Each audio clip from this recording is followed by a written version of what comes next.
دعاء ليلة القدر. اللهم إنك عفو تحب العفو فاعف عني. اللهم إني أسألك العافية في الدنيا والآخرة.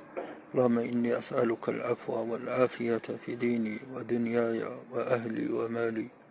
اللهم استر عوراتي وآمن روعاتي. اللهم احفظني من بين يدي ومن خلفي وعن يميني وعن شمالي ومن فوقي، وأعوذ بعظمتك أن أخطئ. اللهم إني أسألك صحة في إيمان، وإيمانا في حسن خلق، ونجاحا يتبعه فلاح، ورحمة منك وعافية، ومغفرة منك ورضوانا.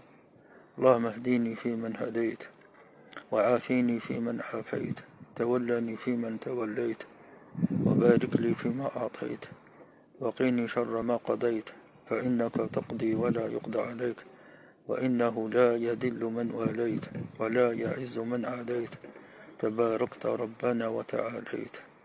اللهم عافني في بدني، اللهم عافني في سمعي، اللهم عافني في بصري، لا إله إلا أنت. اللهم إني أعوذ بك من الكفر والفقر، اللهم إني أعوذ بك من عذاب القبر، لا إله إلا أنت.